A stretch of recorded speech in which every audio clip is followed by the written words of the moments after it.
You talked about categorization before.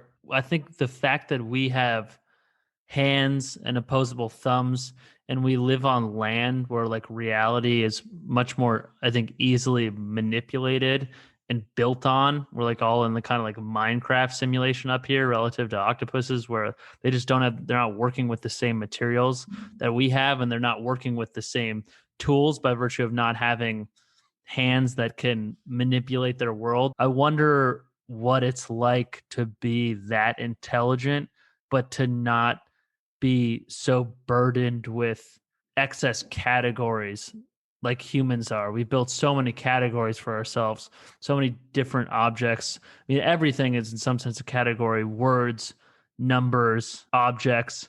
You look at just taking a 2020 census, we split our identity into all kinds of different categories. And I think octopuses are just as they're just as present, have their own kind of intelligence, as do a lot of other animals, dolphins, elephants, what have you, but they haven't sort of created a hyper categorized world like humans have. And I wonder if they actually have, we think we're at like the top of the food chain, like I wouldn't want to be anything other than a human, but maybe having that intelligence without also having this suffering that comes with hypercategorization, maybe their existence is actually the most desirable one.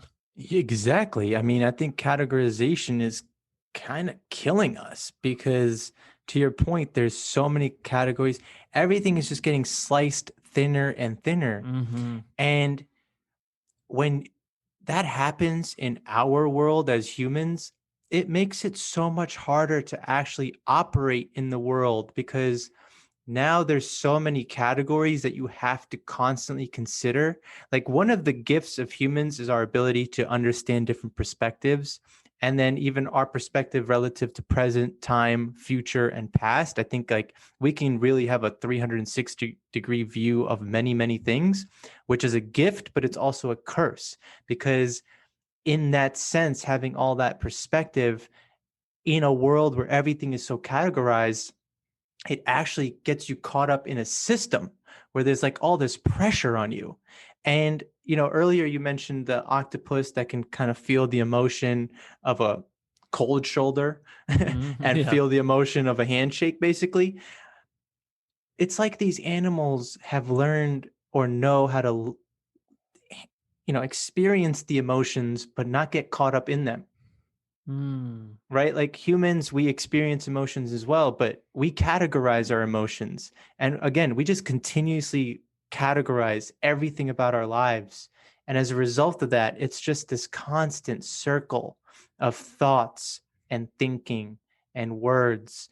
And Yeah. there's no freedom from your own mind so many times. It's because of categorization. Yeah, absolutely, man. No, that brings a lot to mind. I mean, I think like one of the main objectives of a meditation practice and what like the Zen masters are so good at is just reducing their experience to just the perceptual input, like just becoming aware of your body, becoming aware of your surroundings, becoming aware of the moment, and not allowing thoughts to overtake your experience. Like we identify with thoughts, I think thoughts are so pervasive that we think of them as the bedrock of experience, but they're really not. They're just content within our experience, and they don't need to be there for you to be on.